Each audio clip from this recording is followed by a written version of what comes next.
Following the Dawn Era, when the world and planes of existence came into being, and the Merithic Era, when the Aldmer, ancestors of the elven races, spread across the continent of Tamriel, there was the First Era, when the race of men rose to rule themselves. In the territory of Skyrim, King Harald, 13th in the line of Ysgramor, drove out the Snow Elves and declared his realm an independent power, relinquishing the Nords' ancestral ties to their homeland in the continent of Atmora. Inspired by the first humans to defeat the elves and establish their own independent nation, and eager to take advantage of the political turmoil and infighting of the Aelids, or Heartland Elves, Al-Esh, a slave woman later known as Alesia, started to rally the humans of Cyrodiil to rise in rebellion and overthrow their elven masters. However, they could not succeed on their own, and so Alesia looked to the Nordic gods for help, knowing they were more sympathetic to humanity than those worshipped by the elves. Praying to the goddess Kinnereth, the deity took pity on the slaves, and so sent her son, the demigod Morahaus, to aid their cause. Morahaus and Alesia fell in love, eventually producing a son, Belharza, the Man-Bull, who was believed to have fathered the race of Minotaurs. Kinnereth, or Kine as she was known in Skyrim, also sent the divine crusader Pelinal Whitestrake, a legendary hero believed to have a connection to the gods Lorkhan and Akatosh. In the year 242 of the First Era, Alesia commenced the war, forming a coalition of forces that included the human slaves of Cyrodiil,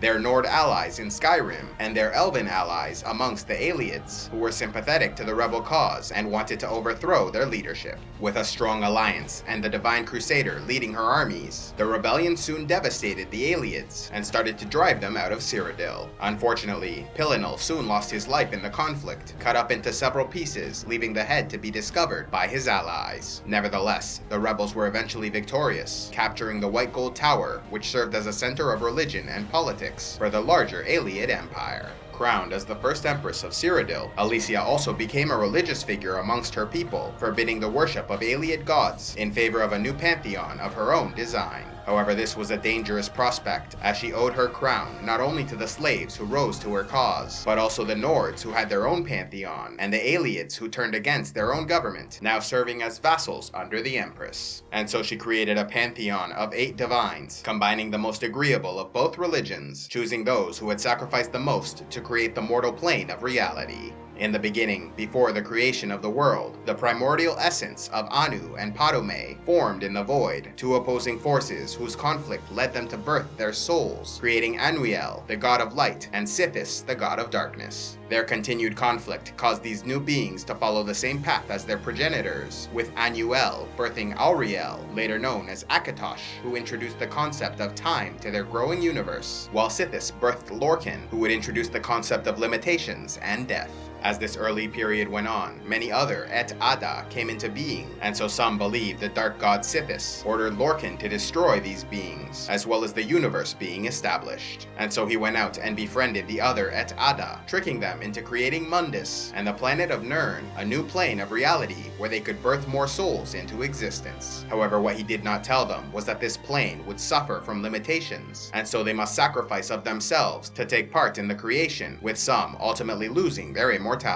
Many Et Ada took no part in the formation of Mundus, and so became known as the Daedra, forming their own realms outside this creation, within the planes of oblivion. However, others chose to help Lorkhan and became known as the Aedra, some of whom learned the truth of their mission too late, trapped in the mortal world of Nirn, becoming known as the Elnothe, ancestors of elves and men. Other Et Ada were more fortunate and learned the truth before it was too late. Furious with Lorkhan, he was confronted by the Aedra Trinimac, who ripped out his heart and meant to destroy it, but could not when he learned it was also the heart of the new world they were creating. Many then departed, like the central architect of their design, Magnus, who led others in retreat, tearing holes in the night sky, which became the sun and stars, allowing for magic to seep into the mortal plane. Only 8 of the Aedra willingly chose to stay and finish forming the world, sacrificing much of themselves before finally retreating to form the 8 planets around mortal Nirn. There was Akatosh, the dragon god of time and eldest of the Et Ada,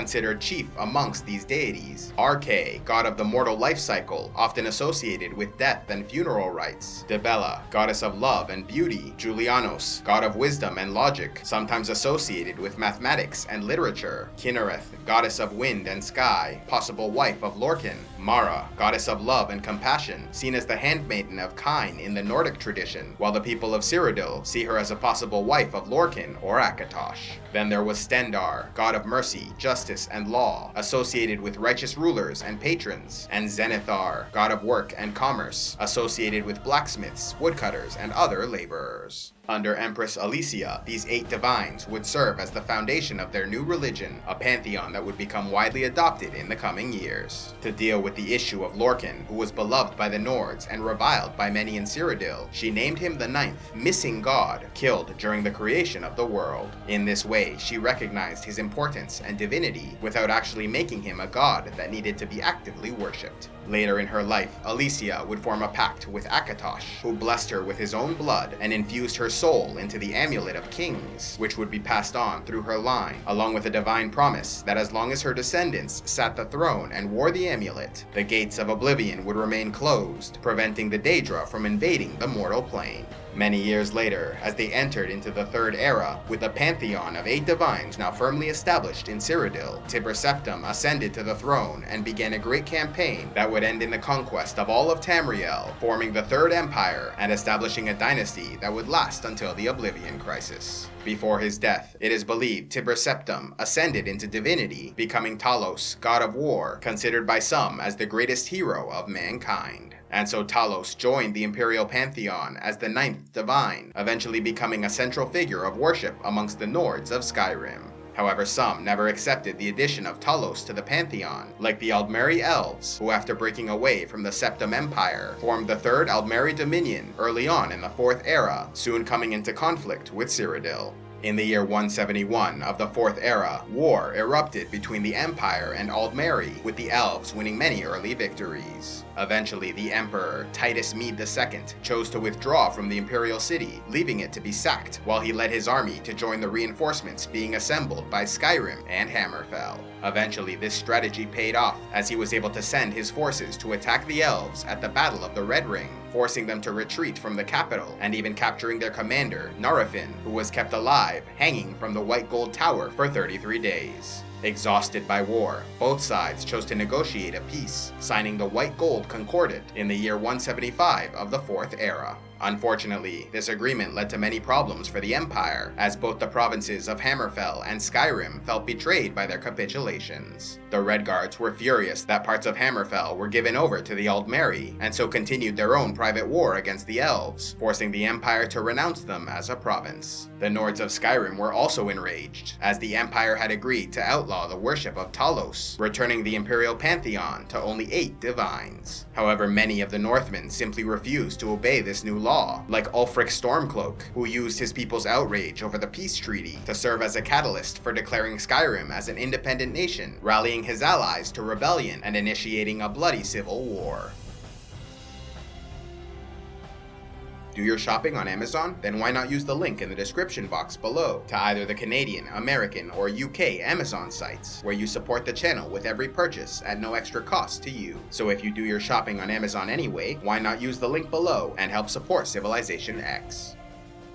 A special thanks to all those who contribute to CivilizationEx, like Tio the Iron Banker, Amethyst Honeywine, Jory Redblade, and Barian the Soft Bastard Beesbury. If you would like to help CivilizationEx, click on the Patreon link, and please be sure to like and subscribe, and click on the links to see more.